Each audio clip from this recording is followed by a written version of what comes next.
He's the man in the back of the room. Y con la voz de Dios. He's told U.S. presidents where to sit, CEOs where to go, and stars when to shine.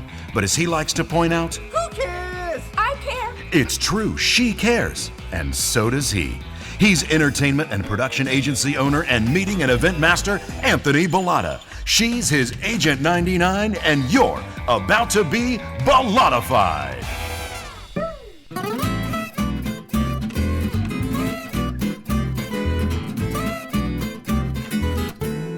Hi, friends, and welcome to another episode of Bollotta-FIDE, the one and only pod about events, entertainment, and engagement.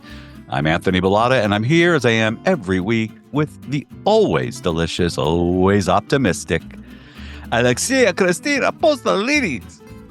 Opa, Alex. I have a little Opa loop going on in my head today. It's a little stutter. You know what? You could make an Opa rap. Opa as opposed to an Oprah rap. Yeah. Opa rap. I challenge you, even though I know you'll be hugely successful with that task. I want an Opa rap. Mr. Parody, right? You would. You're a brilliant parody writer. Well, thank you for that.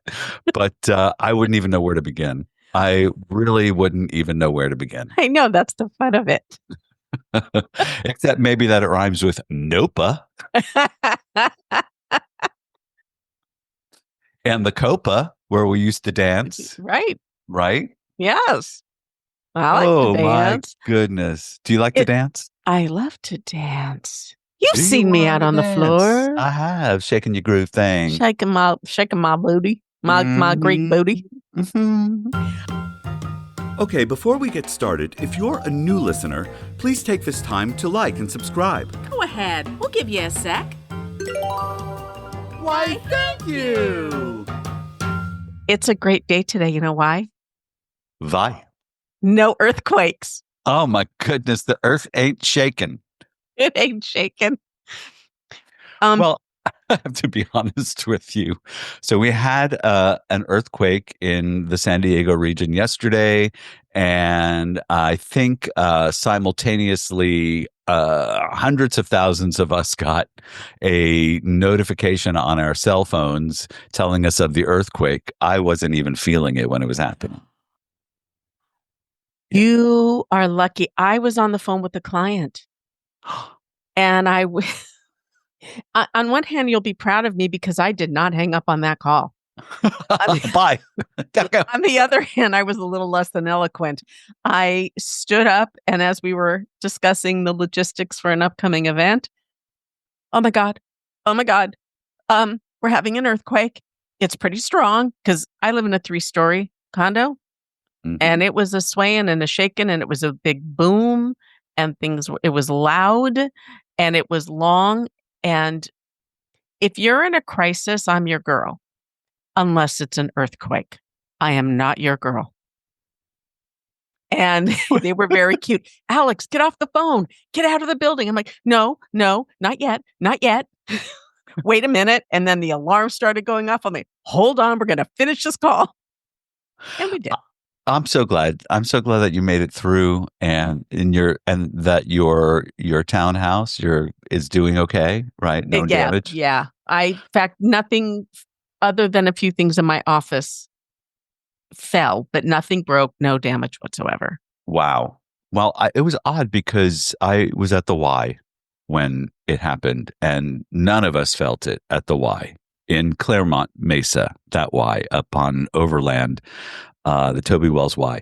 Okay. Less than a half a mile from there is the League, which is where I've been going to get worked on after I ripped my hamstring. Less than half a mile. They felt it. We did not. That's just the way it is. It's like rain in South Florida. It could be raining on one side of the block and it's sunny on the other.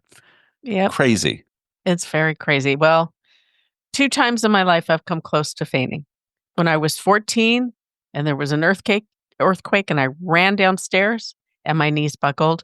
And yesterday, as I was on the phone with the client and holding onto the table because it was shaking so hard. Oy. But I didn't.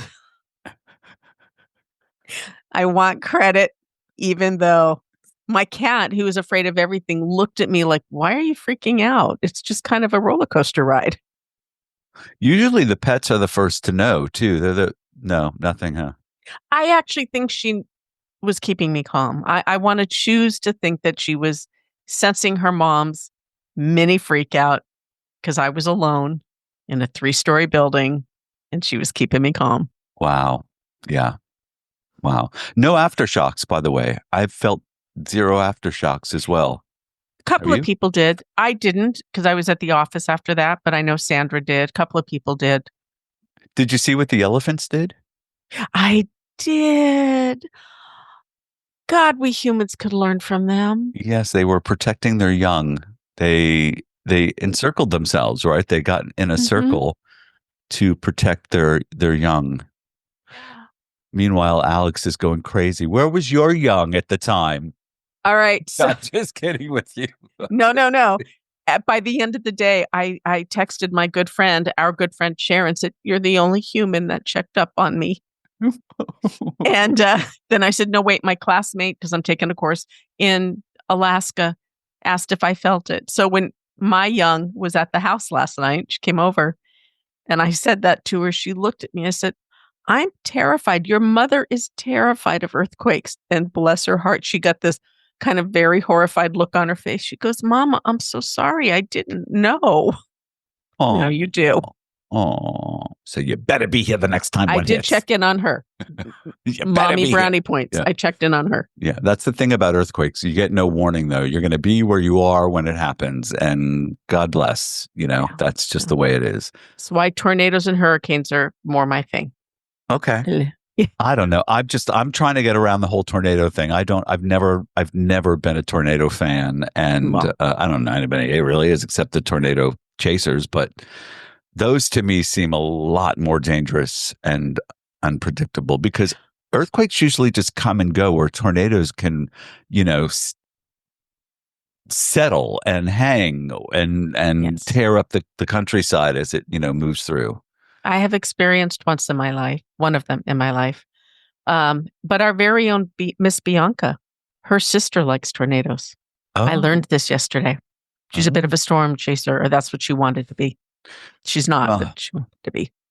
I had a 7-year relationship with a tornado, and so I'm not a fan. It's just not something I ever want to do again. Those who know me long enough know what I'm talking about. But I digress. Why don't we move forward and why don't we get to the real conversation and bring on our very accomplished guest? Oh my goodness. I know. I just feel so unaccomplished right now.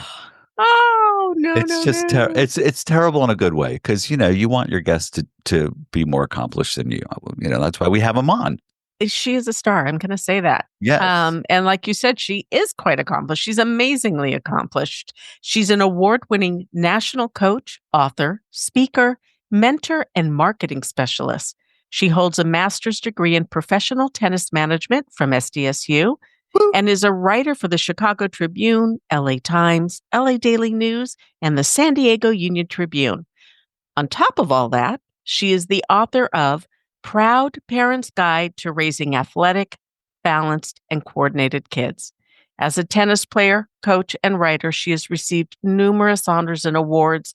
Please welcome the Director of Marketing for Southern California Tennis Association Foundation, Karen Ronney. Hi, Karen. Hi. Hello. You guys are awesome. Thank you for that. Welcome. Well, thank you for being with us. To be fair, I think I've been trolling you for several months now, trying to get you on this program. I think the first time I asked you was back in November, maybe. So I'm so glad that you have the time to be with us. Thank you. And so much is blowing up in your world too. I mean, it's crazy. There's a lot happening in the world of tennis and racket sports.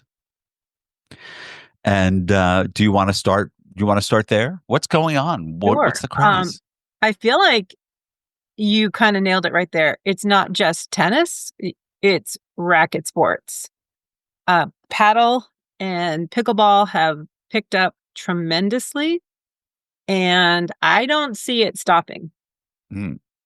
Why? What's so special about paddle and pickleball?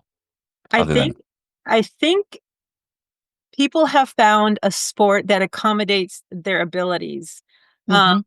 I'm tennis pro, I played, I teach, but it's not necessarily for everyone because at some point, if your mobility is reduced due to age or injury, I tend to see folks kind of tapering down around, I don't know, their later years, 60, 70. I mean, you see less and less active people of, let's say, over 50s. And then Mm-hmm. that group has found a new home in pickleball because instead of having a tennis court is 72 feet, well, instead of that, you only have to run 5, one way, one direction or another. So it lends itself to greater mobility, more active adults, and or not only adults, it's actually now kids. It's a whole demographic, Yeah. and you don't have to have.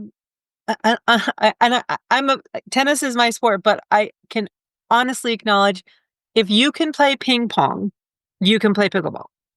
Mm. You don't need a lot of stroke technique. If you have if you can make contact with the ball in front of your body and tap it or push it, jab it over the net, you can play pickleball. And I think that opens up a whole segment of population who wouldn't have tried a paddle or racket sport previously. Mm. How do the tennis players feel about pickleball pickleball in specific?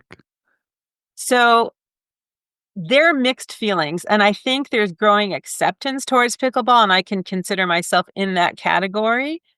There is a place for it, and it fits a large group of people who are now more active than they've ever been, and they found a passion to play and compete. So you got to love that. That's health and fitness right there, Mm-hmm. regardless of what kind of a paddle or racket you have in your hand. The diehard tennis folks are still anti-pickleball. You're going to have a portion of that. I think the battleground existed on pickleball people taking over tennis courts. Mm. So that's ground zero, in my opinion. However, there's been a trend in the past 2 to 3 years of more pickleball courts opening up, pickleball Mhm. only. Instead of converting a basketball court or a tennis court into pickleball, there are now major, in San Diego specifically, they have the Hub. That's a huge mecca for pickleball. Barnes Tennis Center opened up 19 and now up to maybe upwards of 25. They converted a few courts in the back of their space. So you have a huge pickleball place to play. But then there's all these little pop-up areas that are coming up with pickleball and paddle. Paddle's a growing sport too. I just got certified 2 weeks ago for paddle, and I hadn't played it really before, and it's really fun. So I feel like there is a space if you want to have a racket in your hand or a paddle, there's a place you can play. So the acceptance is growing. I wouldn't say it's ever going to be 100% because your tennis enthusiasts only will not really ever acknowledge that. But I think if you get more people active, that's a win. Yes. Yes, and it's a win for business too. I mean, let's be real. If you have tennis courts and you're not filling those courts in every hour of the day because that's what you have to sell, then I can understand the desire to take some of those tennis courts and make them paddleball courts, especially since you can get more paddleball courts on a tennis court, right? So from a financial point of view, it does make sense. Definitely. I good mean, point. consider if 4 people are playing doubles on a tennis court, that's 4 people that you're accommodating.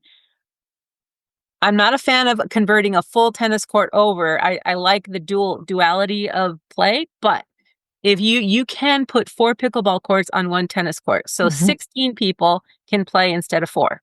Mm. Then not only do you have the active participants, you have people lined up on the sidelines, anywhere from a couple to maybe 5 or 10 deep with their paddles in the fence saying, I'm up next. So, next 2 in, depending on the site. So now you have, let's say, up to 26 people accommodating a court.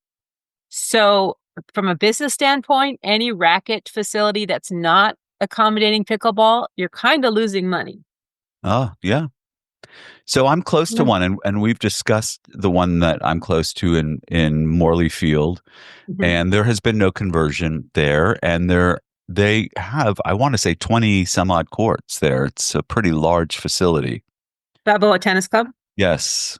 25. 25. This gal knows her stuff. I know, it's incredible. 25 courts. So, that's a facility that will never convert, because very close to that, you have the opportunity to go to Barnes, and you can play on, like I said, 25 plus. It was 19, maybe more now. You have a whole group of courts, pickleball courts you can play there. And Balboa Tennis Club is so impacted with play. I mean, literally, this is not a club that you're going to see many empty courts. They have a huge wait list of membership of people wanting to get in to be able to play there. Like, huge. Wow. Tennis is overwhelmingly very busy there. So they have no need to add any more paddle or pickleball people. They also accommodate schools there, as I think some of the school teams use those courts. Is that right? OLP, Our Lady of Peace, uses the courts for their boys and girls teams because the school does not have their own courts. So during the school seasons, there's 6 courts out of action for the public due to high school, which is great that they accommodate the high school. Yes. Yes. Great. And the courts are beautifully maintained there. They really are. And you're right. We walk our dogs around those courts because we live that close, and we always see activity on them. It has to be pouring out for there to be no activity on those courts. Always. Yeah. It's definitely a club that doesn't need to convert to a pickleball club. And there's a couple that don't, but the reality is there's open space in San Diego that if pickleball groups want, and the city has offered that opportunity to use space, especially I think it was at Peninsula Tennis Club. There was a big fight like a couple of years ago, 2 years ago, where there's 12 courts there. They wanted to take three or more and convert to pickleball. And the tennis community stepped up and said, that's not happening, because that's another really busy facility. And you have Barnes down the street. So tennis won that battle. And the city literally told the pickleball folks, if you want to build pickleball courts, we will give you the land at the park. So if you want to come up with the funding to do that, great, but you can't take the tennis courts. So that was a ongoing battle for a while. Nevertheless, that's when Barnes stepped up and opened up more courts. So I think that settled itself, more or less. For now, right? For now. See how it irons out in the future, and if there's even more demand and the courts are necessary, or it's just working just fine, right? Yeah, and that is another facility that hosts another high school part of the year as well. So they host Point Loma. Point Loma high school does not have their own courts, so they play at Peninsula. And there's a lot of community leagues and all kinds of activities. So it's not a great place to lose tennis courts. Wow. It's so much fun. I have to say, pickleball is fun. Have you played? I have played. And the only sport that I ever attempted as a kid was tennis. I was so passionate. I had an amazing private coach. Unfortunately, I had to give it up because brothers. They didn't want to take me anymore. But I love tennis, and I fell in love with pickleball. I don't play like I want to, and I would really like to get into it because it's a lot of fun. So Judy plays, by the way, so you might give Judy a call. She's apparently very good and a champion pickleball player, and she was a champion tennis player as well. Yeah. But back to Karen. Karen, have you heard any of our episodes? Yes.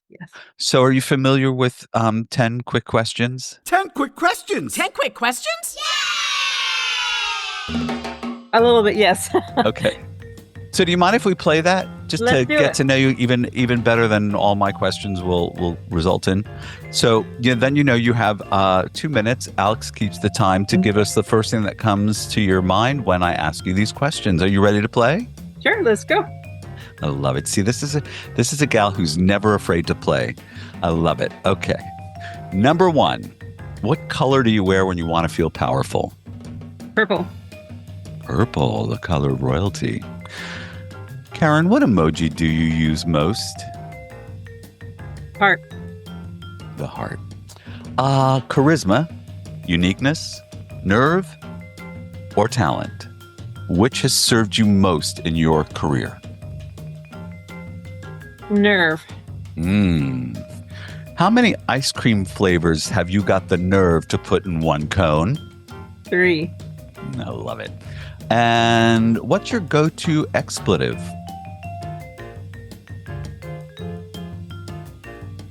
Probably oh my gosh or OMG. That's it? Yeah. Yes. Wow. Yes. I'm impressed. Okay, then this next question makes sense. Which Disney princess could be your soul sister? Ooh, tricky. I like Pocahontas. Which decade is featured most on your playlist? 90s. What do you like least about your job? Least. I don't have enough time to do what I want to do. I have more ambition than time. What phrase is on your tombstone? Ooh, that's tricky. Wow.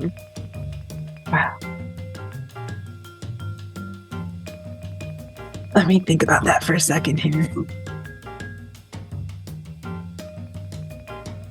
Wow, I'm not sure about that one. There's a couple things that come to mind. You got one life, live it. Like, I went for it. I love it. Beautiful. Love it. You might have more than one phrase, is what I'm getting from that. Yeah, I do. It's now sure. or I go now or never popped into my mind. Like, it's now or never. Let's go. Let's do this.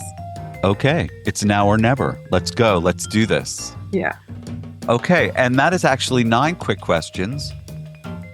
My last quick question for you, I'm going to make up on the fly. Okay. So I'm going to ask you, what is your go-to beverage in the morning? Decaf coffee. Decaf coffee. Okay. No latte, latte. No, just decaf coffee. Just a simple decaf with maybe some cinnamon sprinkled in. Oh, see, there you go. Just a simple decaf with maybe some cinnamon. Yeah, flavor it up.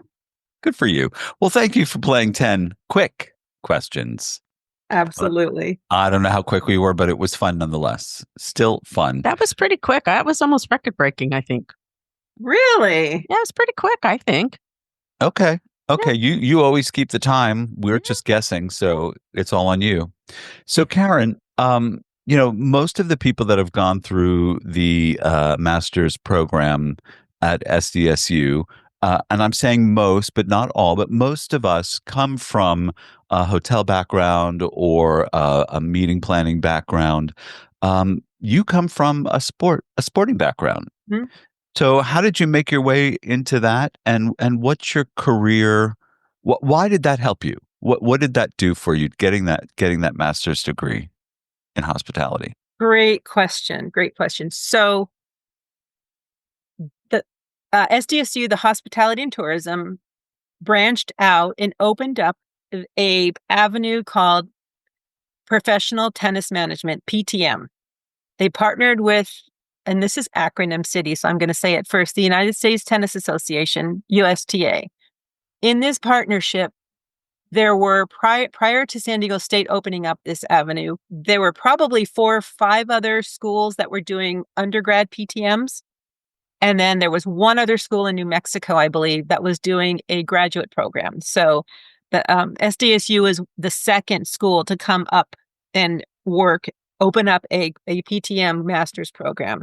And initially I was called in by admin, Candy and Kim, mostly Candy, to advise what should this program have. And we met, 5 to 10 times for a coffee. And she was kind of picking my brain, like, what should a director of tennis know? What kind of information should a teaching pro have?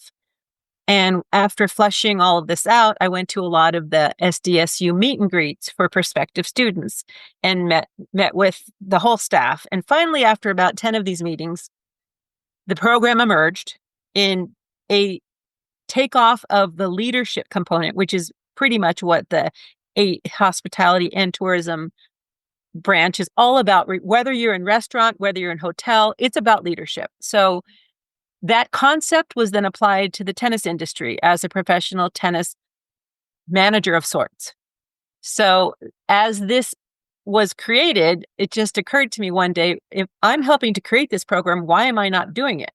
So I said, look, I'd like to do this. And moving forward, a lot of great things happened. The USTA offered a scholarship for me to attend it. So that helped with the financial piece of it. And fast forward, next thing you know, 2018, I was in the program going back for my master's after years of being away from school. And it was probably the best thing that ever happened to me. Wow. Why? What was great about it for you? So I spoke with the alum at each of these meetings, and Trent. Yes. Okay, so Trent is part of the hotel industry, and he kept prodding me, asking me why I thought tennis was so great and why this was the end all be all. And when someone keeps asking you, well, isn't there more? Isn't there more? And you think there's more when you first enter an industry, but the more you learn, the more you realize you don't know. So he opened up my thinking processes to think I could be, at the time I was a tennis service representative with USTA Southern California, which was a great job. And I thought, I'm great, I'm happy, this is wonderful. But then I realized there's so much more out there. And you don't know what you don't know. Mhm. Right. And the only way you have this aha moment is when you're presented with information to enlighten you, to realize, wow, I could learn so much more about leadership, about entrepreneurship, things I never thought possible. So within graduation, things had shifted, and all of a sudden I realized I don't have to do what I'm doing. There's a lot more to life.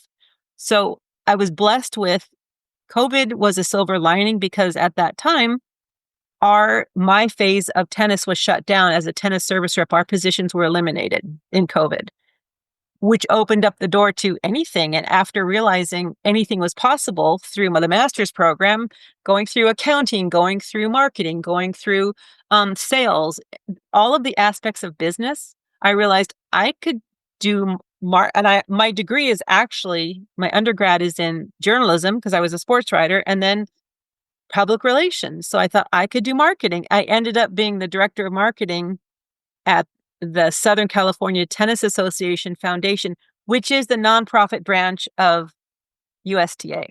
So one position, which was on court, really putting in the time, transitioned into the writing and editing and the things I really loved about my job. And all of a sudden I realized I'm doing something I love, and I'm working for myself, and I work from home, and I work when I want to work, and I get to work with great people. What's the problem here? Like, it just, Wow, that's amazing.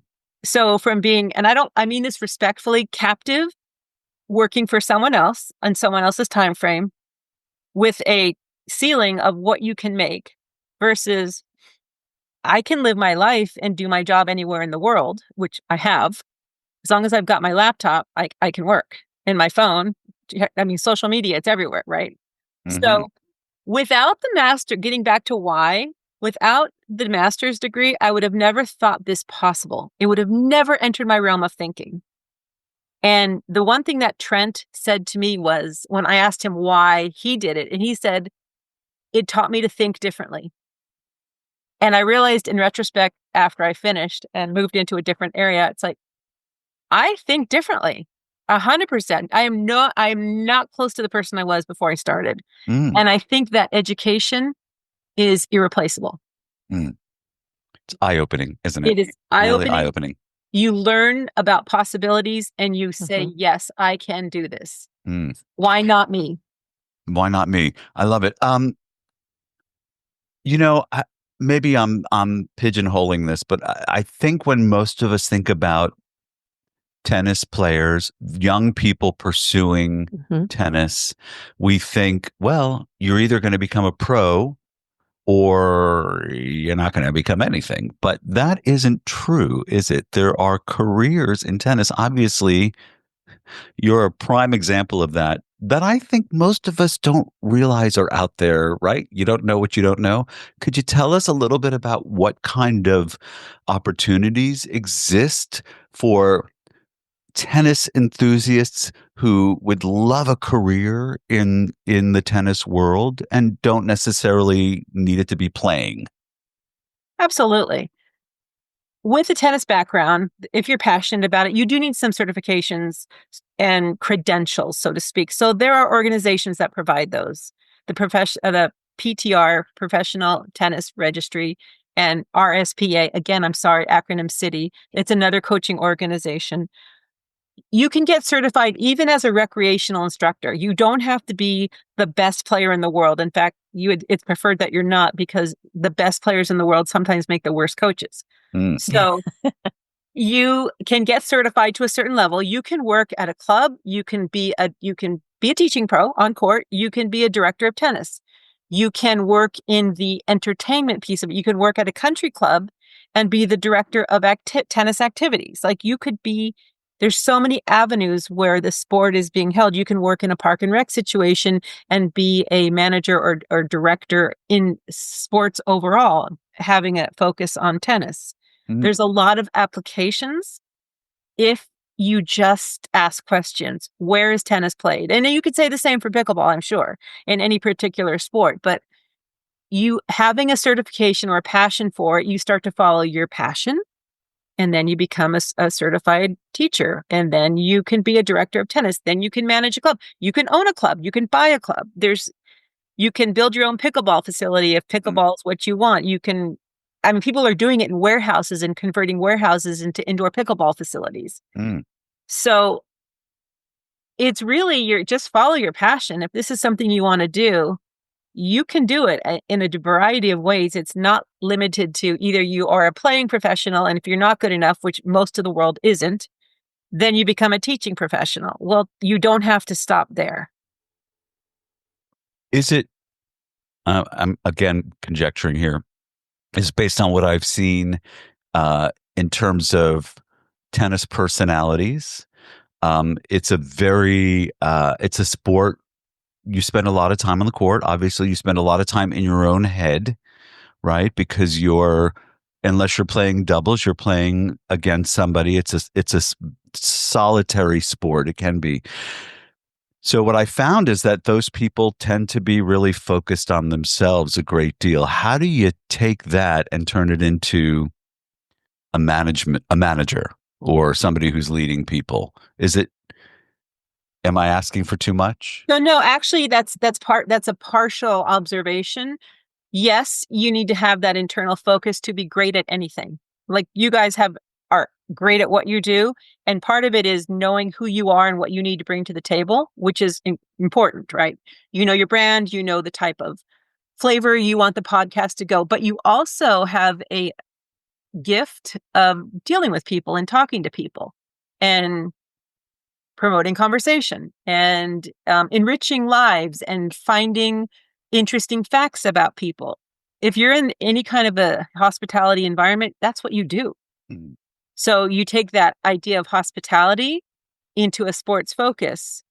Now, yes, there are very quiet pros who don't say much, but they're usually not. That's usually the minority. It's usually people who gravitate to this field want to be with people because that's the nature of this sport. But if you're going to be a leader and a manager in any field, you've got to have that capability of reaching out and really caring what people have to say. That phrase, people only care, they only care about what you know is on, how does that phrase go? I don't think I'm familiar with it. Oh, yeah. They only care about what you have to say until they know about how much you care about them. You have to care about the person first. Right. I'm not saying it correctly. It's not coming. But I get it. Yeah. Fluidly. But you have to care about the person you're with. Like in this conversation, you guys are awesome and caring about the presentation and the vibe, right? People get that. So no matter what you do, you've got to have that component to be successful. And then you have to know your stuff. So I think it's a twofold answer. Good job. I have to say, I hope so many people listen to this because you're opening up a realm of possibility, no matter the field, for people to have a different perspective and see beyond what they know. And that is really the point of education, isn't it? Mm-hmm. It really to stay in is. school. And I think, Karen, you might be an educator at heart. I am a teacher. I am a coach. I've been coaching high school for 17 years. And it's not about tennis. Tennis is the vehicle, but the pathway is helping young teens discover who they are and empower them to become leaders. It's more about the personal development for me. Yes, I teach them to play tennis, but I teach them to be, and I teach girls tennis. And I have 3 daughters, so I'm way passionate about female empowerment. I want them to be just fearless leaders and going for life and just speaking up about what's right and what they want out of life. So for me, those are the messages that are kind of weaved and hidden through what we do on the tennis court. Like, speak up for yourself, advocate. How? If you think your opponent is cheating, don't just sit there and take it. Ask, hey, are you sure? And if you don't like the response, go get an official. Advocate. I don't believe that is correct. So now I'm going to get help, or I'm going to do something about it, whatever it is. And you can take that message and apply it to anything. But in the terms of what you said about following your passion, if you have a passion for something, sure, it could be a recreational thing. But if you follow it and say, hey, who's doing this? How did you get good? Where did you get your credential? Who taught you? And you start to ask these questions and you realize at some point, I could do that. Well, if I went and got that certification, I could do that. And I think you have to have the idea or the passion for the idea to start. And the rest opens up one step at a time as you're ready for it. You don't get the whole picture because that's overwhelming. That's like the Grand Canyon. But you get one step and you're like, oh, I could do that. I could take that step. And then if you look back, you realize, oh my gosh, I've taken so many steps. But you only know that looking back. Looking forward, all you can see is what's directly in front of you. Right. Makes sense. Well, the self-advocacy piece is so key. It's really crucial because so many of us don't do that. And as a teacher myself, I see it in students, whether they're just hesitant to ask or shy or don't feel that they are good enough, whatever it is, there is a lack of self-advocacy. And when you get to be older in life, you really appreciate that more, I think, in young people. Right? I agreed. Because I think it's on the more rare side, I would say most don't self-advocate. And that's the empowerment piece, the messaging we want to give them. If you want something, ask for it. If you think something isn't correct, ask why something's happening. Don't just take it and say, oh, well, this is what they said. Well, is that right? Maybe that's not right. Like, ask questions and don't be afraid of people not approving, because a lot of people won't approve of the question because they want to be right. And there's a power trip involved. So you have to be prepared to face a little bit of pushback. And they'll say you're aggressive, especially if you're a female. Rather, a male can be assertive, but a female is aggressive. So I feel like you have to prepare young women, girls, for that. It's okay. You're going to get a no. You're going to get people mad at you, but ask anyway. Right. Ask anyway. Is this part of the teaching in your book, Proud Parents' Guide to Raising Athletic, Balanced, and Coordinated Kids, which is a great title already? Is this part of the teaching in that book? It is. It's actually part of advocating as a young parent of a child. The book is designated for birth to 6. It's taking steps in your own hands and teaching them skills without going to a mommy and me or daddy and me or parent and me class. You can, in your own house, take a laundry basket and a balloon and kick it into the laundry basket and teach your child eye-foot coordination. You can take bubbles and blow them and have them try to pop the bubble. So that's a volley or that's a bubble, right? So you're teaching them these skill sets. But what I found is parents wait until their kids are like 6. Okay, let's sign up for Pee Wee soccer. Let's sign up for T-ball. Why didn't you do this with them why didn't you teach them how to catch a ball when they were 3? Why did you wait till 6? Not that that's, right. I mean, that you can still be a great athlete, but why did you wait? Just because no one said to do it? Like, do it. Advocate. Teach your child to, they always say read to your child, which of course, yes, do that, but why not do athletic things with your child? So that was the point of the book. It was the book I wanted that wasn't available when my kids were little. And these were the games I played with my kids. And then someone said, you should write a book. I'm like, yeah, I should. So I did. And you have 3 I love athletic. that. Yep, right. Exactly. And you have 3 daughters, all of them athletic. Yes, all played multiple sports. I'm not a fan of solo sports, just focusing on one. So they all played multiple sports through their lives. The irony is involved that they all ended up playing. Now, I know I'm a tennis pro, but just because you're a tennis pro doesn't mean your kids will like tennis, number one. And in fact, most of the time they don't. But they all went to tennis school on a tennis scholarship. One played Division 1, one played Division 2, and one played Division 3. So they all went on to higher education, and it did pay for their education. So they had There you go. zero college debt. But I want to preface that was not the point. It was the end result of a passion for sports. And I know a lot of parents are pushing their kids, oh, you should play because you'll get a college scholarship and go to college. Well, a lot of times that backfires because they get them very good by high school. And then the kid said, well, I'm done. I don't want to play college. I don't want to play college sports. I want to just go to school. So that can backfire on you. Right. In this case, it didn't, because I said, you don't have to play, but I'm at the tennis court and you have to be with me. So you can sit and do nothing or whatever you want to do, but you have to be with me. And we're not playing. Great. Don't play. Just, I need to see you. I'm your mom. You're here with me. And then all of a sudden they're on the tennis court messing around. And fast forward, they all went to college on tennis scholarships. Well, there's also something here that you've created in your book. The one part of the title is balanced, and that has 2 meanings, right? Balanced physically, but balanced mentally and emotionally and spiritually. And creating those one-on-one experiences that you did with your children early on in the really formative years, I really feel is what helped them to become such amazingly talented and balanced adults.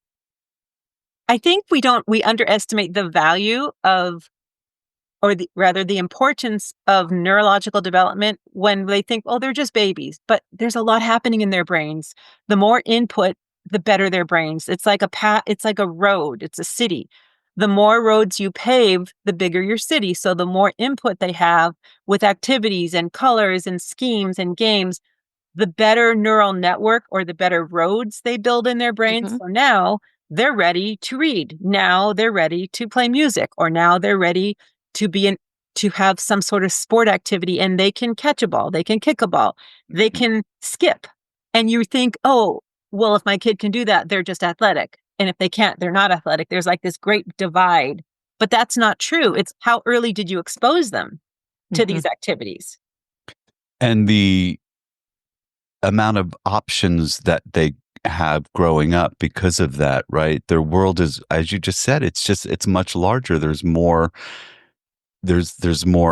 information, and there's more activity happening, and they have greater choices because they have been already, they've already exposed. Thank you. That's what I'm looking for. They've been exposed to great things. When they were little, I read a study that if your child plays a string instrument, it develops the neurological part of the brain that relates to science and math. So, also language skills. So I put them in Suzuki music, and then two played the cello, one played the violin, and the youngest started at 3. We still play, and we still play in orchestra. But that music component turned into language skills. And then when there was an opportunity to go to a San Diego magnet school, the language academy, I put them in it. So I don't speak French, but they're fluent in French because they went to the French school. And from K through 8, it was French. And then they learned Spanish because French was easy. And then they learned Italian because Spanish was easy. So all of these things, and they all ended up interestingly going into, it makes sense. Two got biology degrees and one is an audiologist. So they all went into the science and math, and neither my husband or I are science or math people. But I think the early exposure to language, to music, to art, to all of these things that seemed simple at the time, created brains that were easy to adapt. More receptive, right? Very receptive. And, we're not even talking about the social aspect and what they learned about being in an orchestra. That means you're not playing alone. You're playing with a group of people. So you're really working on your hearing abilities as well as your playing abilities. Being on a tennis team, you have to work with people. You have to, sometimes you lose on that team, or you're the weakest player on the team, and sometimes you're the strongest. So all of that helps you to develop socially with people, right? 100%. And the tennis skill set led them to become teachers as teenagers. So they taught the young ones. And then when they graduated, all three of them attended UCLA tennis camp as kids, their favorite thing. Then as college students, they had an automatic college job. They came home and they taught at UCLA for 3 months. Like, it was the perfect fit. So then they went on, they all have taught professionally at various stages. One went on to the pro tour, my youngest, pro tennis, and now she's on the pro pickleball tour. Wow. She just broke into the top 50 2 weeks ago. So that it's just giving them opportunity to try something. You don't have to be great at it. There was never an expectation to be great. Just have fun. Be a good person, be fair, be honest, be a leader. The other thing you taught them too, though, is the ability to have confidence in their decision making and to know how experiment with risk and to know consequences, and all in a positive way, which lends to being a confident adult. That is unbelievably true. So being not afraid to fail. When you compete, you either win or you lose. There's no between. And you don't always win and you don't always lose. So you need to be humble when you win. So don't be a jerk. And then when you lose, be humble. Don't beat yourself up. Don't be mean to your opponent. It's not your fault. It's nobody's fault. You just lost. So what's the takeaway? How are you going to be better? And I think learning to win and lose gracefully at both ends of the spectrum gives you the confidence to take risks, because the earth doesn't end that you lost at something or you failed at something. You get up, you have another match, you take another test. It's not, the world doesn't end. Not that big of a deal. And you go, oh, okay. And eventually it turns into courage, and that turns into the desire to be a risk taker, the desire to put yourself out there and to be willing to not be great at something. That's so hard for kids. They only want to do something if they know they're going to be good at it. Right. Well, you don't get good until you're bad. You're bad first, and then you're good. And you have the opportunity to break more ceilings when you failed, because you know where your cap is and how to get beyond it. And that's the question. That's a really great point, because that's the question you ask. Why did I lose? What am I not good at here that I need to be better? Which you apply to life. If I didn't do well in this test, was it the essay? Was it the multiple choice? What did I not study enough of?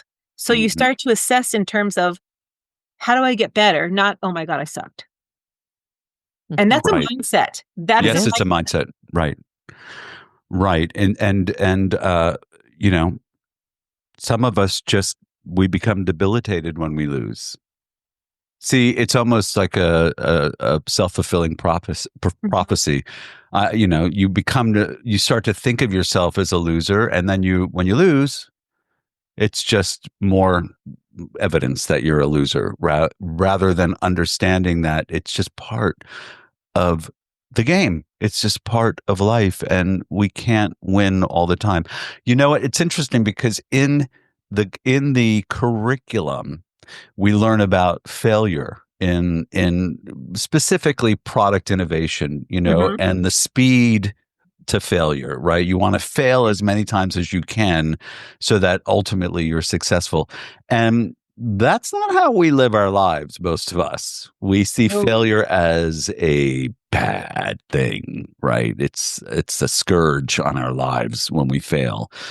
And that is not the right lesson. And when you're in a sport like tennis, you learn that failure is just it's not really failure, it's losing, which is just another game away from winning, right? The next time. Absolutely. Very important lessons.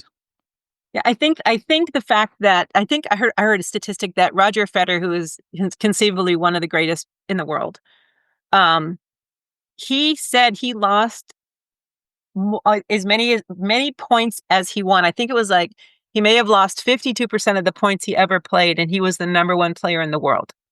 Like he lost. Wow. He may have won the important points, but Mhm. the amount of times he tried to do something and it didn't work was more than the times he succeeded. But he succeeded when it counted.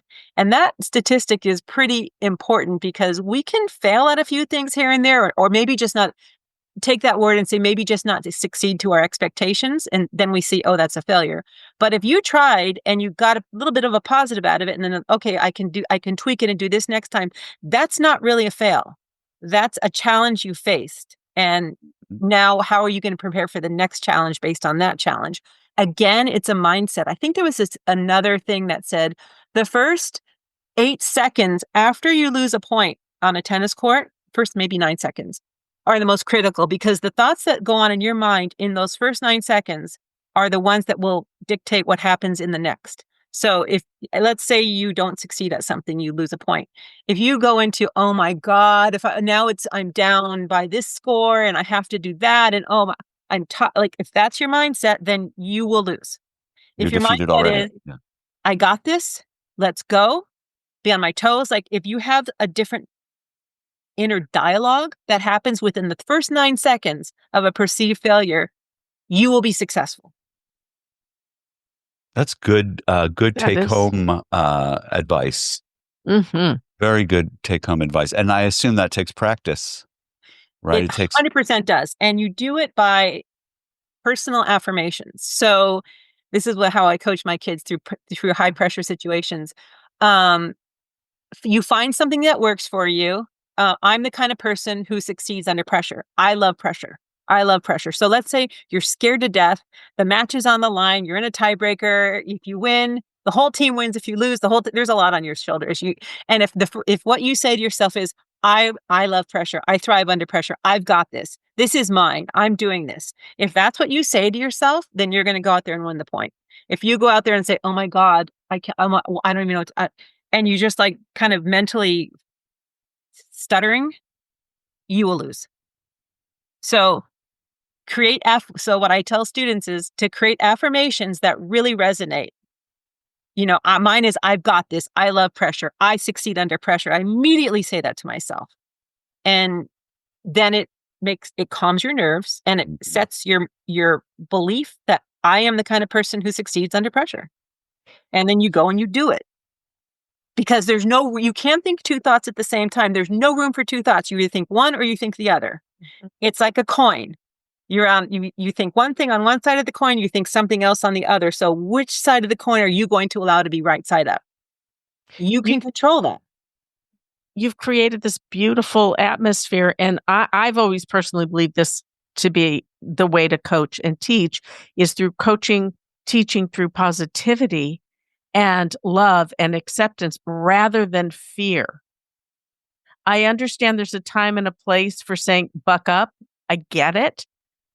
But when you are so afraid of making that mistake for fear of the reprimand and fear of being called a loser and a failure, you've just set that person you're coaching up for failure.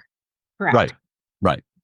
Absolutely. Whereas the way that Karen approaches this, she's empowering them to create their own dialogue that helps them to become successful on their own without somebody having to say, buck up or do this or try.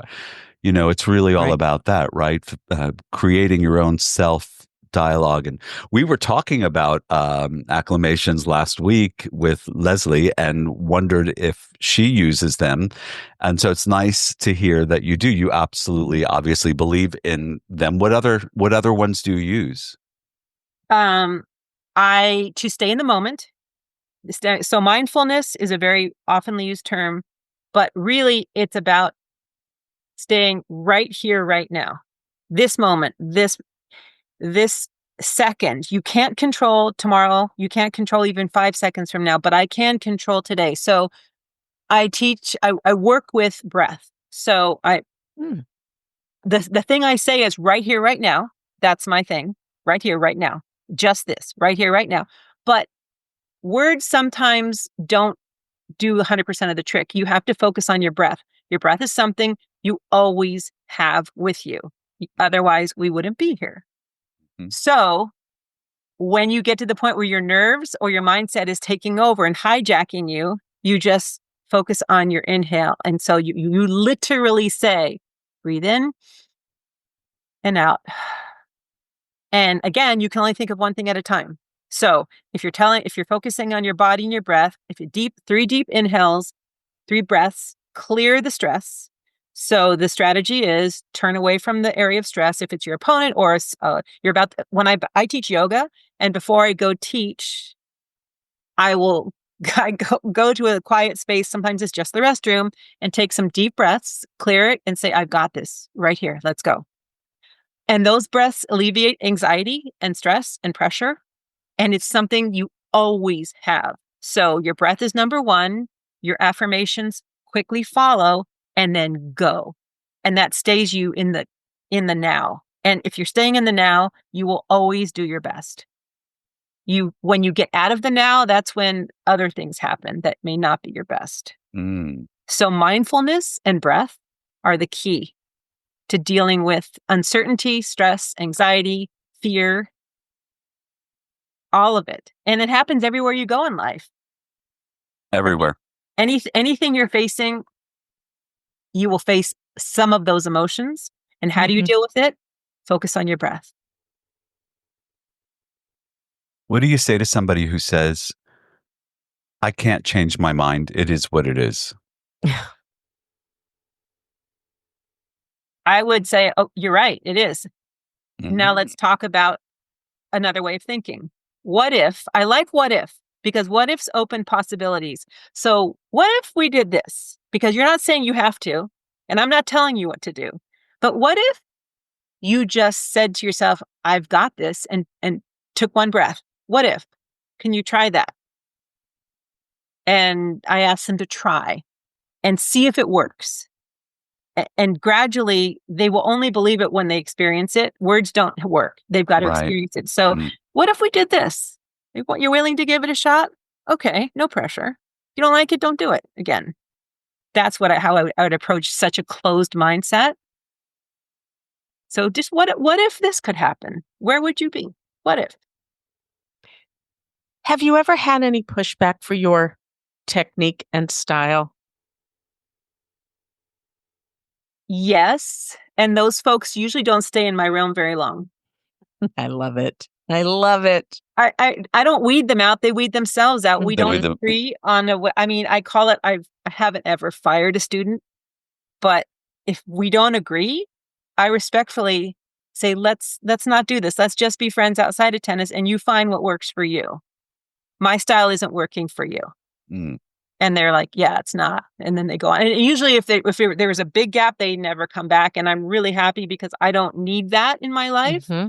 I only want someone who's the people who stay in my life are kind of on board with the same positive mindset, or they want to be positive. Maybe they're not as positive, but they're attracted to that anything's possible mindset. So they stick around. But if you don't, then we're not meant to be in the same realm. You go find your realm and I got mine. Yeah. I think very little discussion is had about people who really want to impact in their work. And it's not just about the money, right? It's about having an impact and really getting through and seeing the results of your work. And when that's cut off, it's unfulfilling. You could pay as much as you want. It's not going to really make it feel better, right? If you do what you do because you love it and you're passionate about it and you want to help in some way, the money comes. If you do it for the money, people know it. They feel it. And I tend to gravitate away from those people because that's not how I live my life. If you want what I have to offer, then great. If not, that's okay too. But in teaching and working with people, people sense if your spirit is true, if your intentions are good. You don't even have to say a word. They just know it.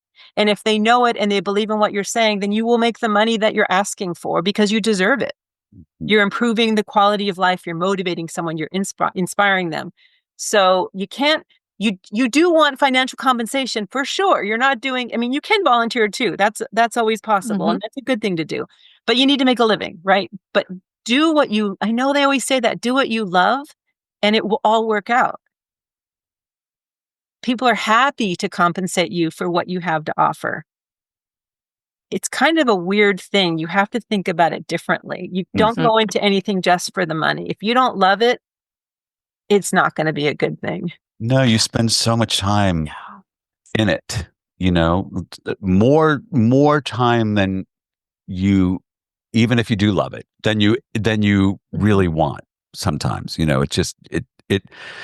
It just is what it is. And so you have to love it, because if you don't, you're spending an awful lot of time doing something you don't love. And eventually that wears thin. It does. And people will change fields because of that. And then if you love it, opportunities come to you that would not normally come. And you may branch off into something else as a result of this pathway. It's not maybe where you started, but you end up doing something else with that same passion. And your passions can change and morph, and that's okay too. But I think beyond, the bottom line is you have to love what you do. Yeah. And that's something that it's a more prevalent philosophy now. And I love it because, again, it's about opening doors and building confidence and living a joyful life. And that's what you're giving to, what you give to your kids and your students. And, it's really an amazing thing. Really, and those connections you make that you don't think are critical, you don't even know. First of all, you don't with a great mindset, you have no idea who you're impacting, but they often will come back. I just got a text from a former student asking, and she's graduated a few years ago. Can I put you down for a reference? I'm going for a job. It's been years since she graduated. Absolutely. And I say that when they graduate, I am always here for you. And then when they come back, you're like, that was cool, right? It's cool. You never know who's going to want to continue to be a part of your life, your realm. So, I mean, that's the good thing. That's the goal. You're trying to improve the lives of people around you as well as your own. I mean, because you love what you're doing. And I think it all starts from that passion. What do you want to do with your life? Like this podcast, this is awesome. And maybe the people that are listening will realize, I kind of want to do something different, or I love what I do. And maybe I can share that passion and inspire more people. We can only hope, and we can only put the information out there and hope that people are listening and getting something out of it. But yes, thank you for that. Thank you for absolutely. If that. they get one gem out of this conversation, right, maybe it will inspire. Exactly. Which actually leads us to the unfortunately the end of our time together, and something we called the Bollotta-FIDE 5. The Bollotta-FIDE 5. I think this is a really smooth segue into this. You've brought us here on your own. You did it. So here we are. The first question in the Bollotta-FIDE 5 is, what is your golden rule? It might be hard to pick out because you have a lot of golden rules, I think. I would say be kind to yourself and others as well. Really be kind. because I know I'm very hard on myself. I have very high expectations, and I'm working on self-kindness and self-love, and then share that emotion with others. Mm. Alex and I think, are in the same ship as you. It's I wrote something down the other day. I meant to write one thing, and what came out was, do unto yourself as you do unto others. Mm. And I don't think that was an accident. No, I don't think it was in your case at all. At all. Yes. And we often don't give ourselves the grace of learning and growing and changing. I get critical. Oh my gosh, I should have, woulda, coulda. And then I'm like, wait, I'm just learning too. It's okay. Like, it's okay. How often do we tell other people when they're struggling, it's okay, you're going to be okay? How often do we tell ourselves that? Not enough. No, not enough. As a matter of fact, I know for a fact that we carry our failures, the things that we didn't do as well as we wished we had, with us for a very, very, very long time.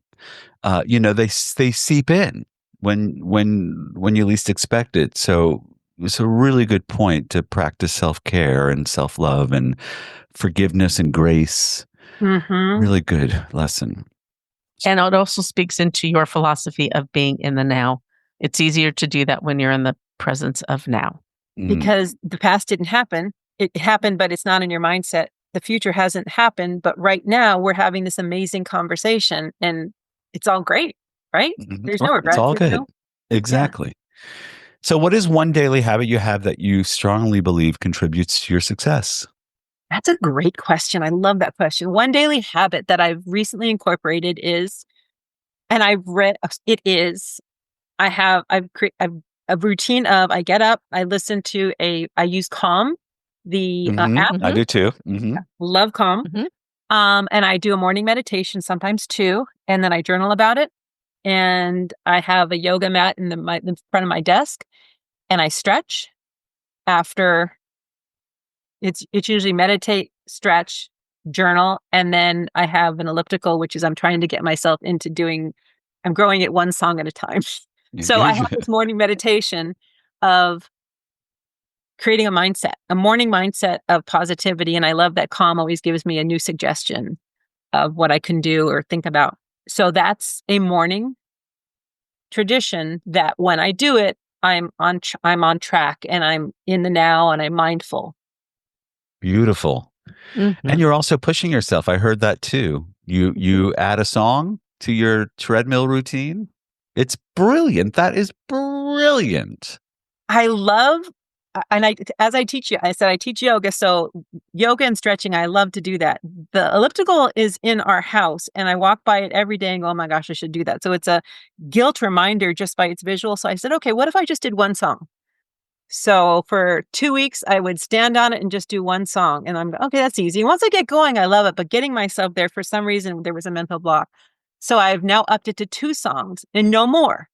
Just 2 songs. And I'm writing 2 songs for a couple of weeks. And then I'm going to add 1 song every couple of weeks. And a song anywhere from a minute or 2. So I'm hoping to get up to the point where it's an actual legit workout. But right now it's creating a habit, like in Atomic Habits. Habits are something you create from structure. It's not, I kind of want to do this. There has to be a routine. So I've added it onto something I enjoy, which is yoga. So now just get on the elliptical, do 1 song. And I have the same songs that I do, that I love. So they're baby steps. You're taking baby steps, which is the way to approach everything. And you're being kind with yourself, which is what you speak about. Yep.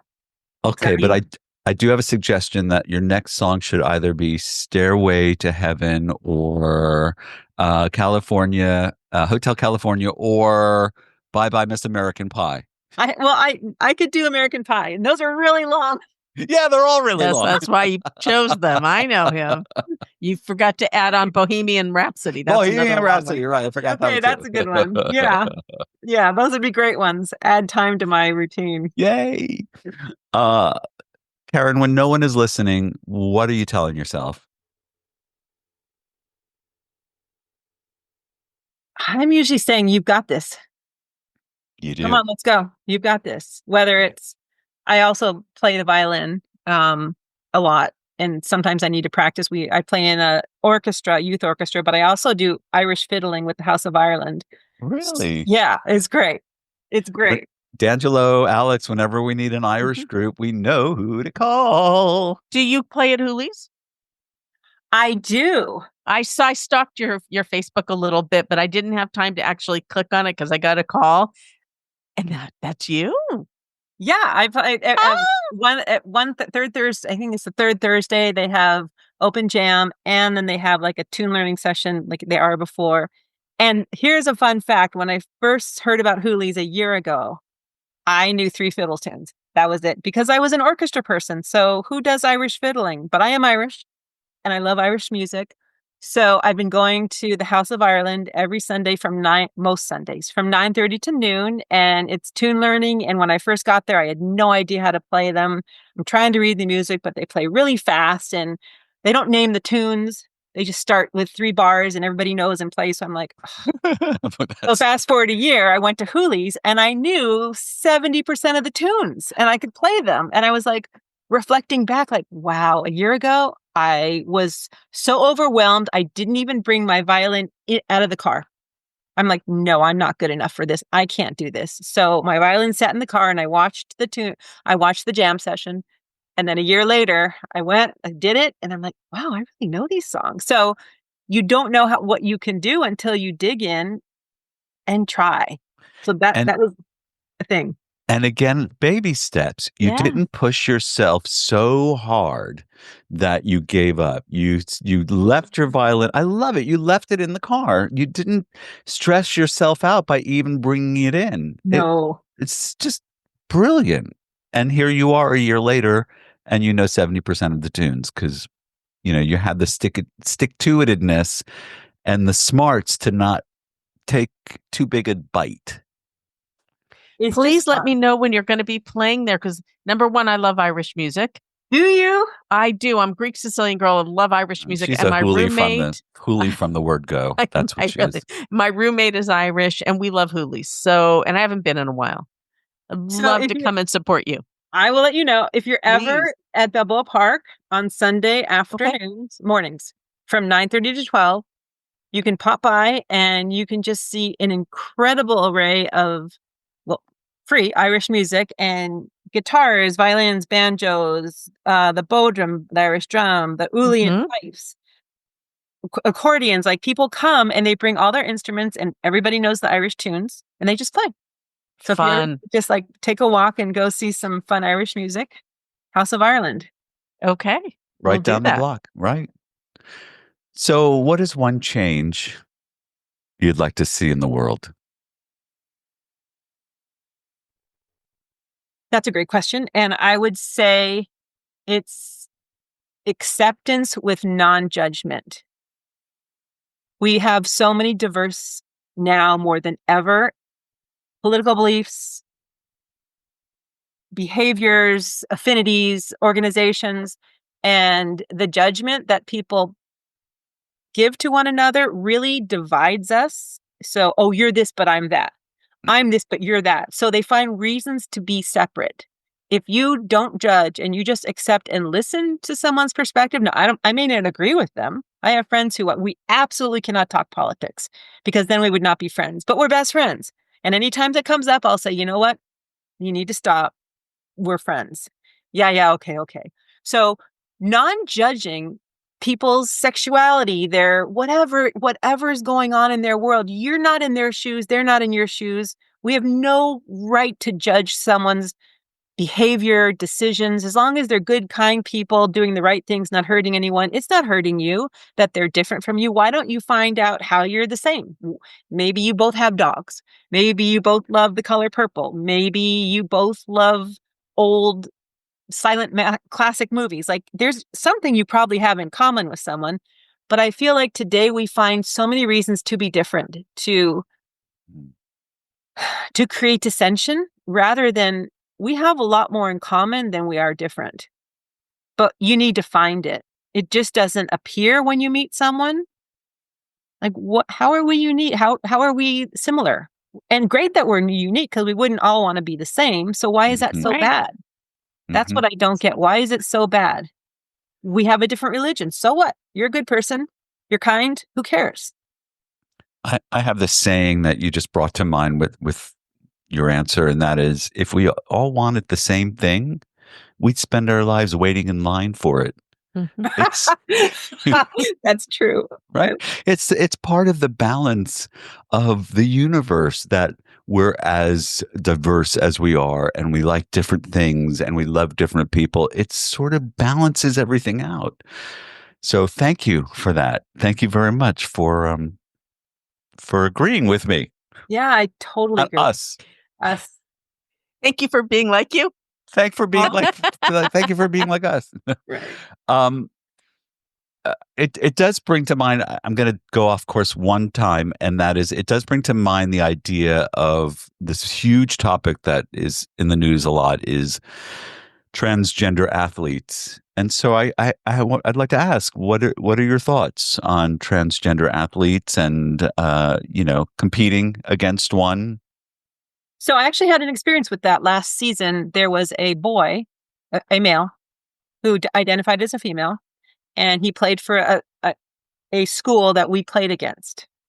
And the coach of the team was a good friend, so she called me up in advance. She said, "Hey, I have a student, and he identifies, we call it, as a female." So I said, she said, "Just the heads up, can you prepare your team?" And I said, "Sure." I said, what would you like me to do?" She said, "Well, the pronouns are they, not his, not her."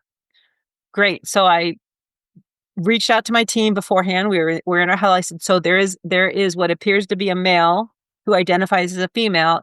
They are allowed to play according to San Diego Unified, and they are just a person on the other side of the net. It doesn't matter who it is. You're hitting the tennis ball. You're not playing the person. So I want you to go out there and just play the ball, play the game." And my girls did. No problems. Everything was fantastic. They were, this athlete was great. They did wear a girl's uniform, and you could tell it was, physiologically a male, but that's how he identified, and we did not have any problems. So it was a little bit tricky. I had to wrap my head around that. I mean, I do have mixed feelings. I do think that women have less opportunities than men in sports. So my friend assured me that this athlete did not take the space of another player who made varsity. This person was just added to the varsity, so that made me feel better. I don't know. It's a very gray area, but I think it takes a lot of courage to identify as another gender and live the life as another gender and be judged in a way that's not always kind. I don't think I'd want to be in that person's shoes, but I have to respect that they have the courage to do it. And they were a good person. They were fair, and it was sport. So we won the match. It didn't matter if we had lost the match. But I had to wrap my mind around it. It wasn't easy at first. It's multi-layered, and I think you just shared that with us, right? There's not just one way to look at this. And you literally just made me cry, because how you I'm serious. How you approached it was so beautiful and inspiring, and what a gift you gave to your students about perception and acceptance and moving forward. Yeah. So that leads to our last question, and that is, what is your why? My why is to inspire and motivate others to be their best, and maybe more than they thought they could be. It sounds like you do that in spades. It sounds like you do that beautifully. It really does. It sounds to us like everyone who has the good fortune to be in your stead, to be one of your athletes, fares out very well. Definitely. I've often challenged coaches when I go into workshops. Tell me your mission statement. What is your why in 17 words or less? So I have had to work on that, and it's changed over the years. What is your why? Well, you've changed, right? We all change over the years. So yeah. Well, Karen, thank you so much for joining us. We finally got you on, and it was great to get your perspective, and it's great to hear about the sporting world and the world of racket sports, and how how well the industry is doing. And if you ever want to come back and share some news with us, please feel free to let us know. We'd love to have you back. Thank you both so much. This has been such a beautiful hour. Appreciate it. Thank you for us too. Thank you. Thank you. Hey, thank you for listening to Bollotta-FIDE. If you haven't already, please like and subscribe. And remember to leave us your questions or comments at bollotta.com/podcast. Bollotta-FIDE is a production of Bollotta Entertainment. Hey, that's a lot of Bollotta. Stay engaging.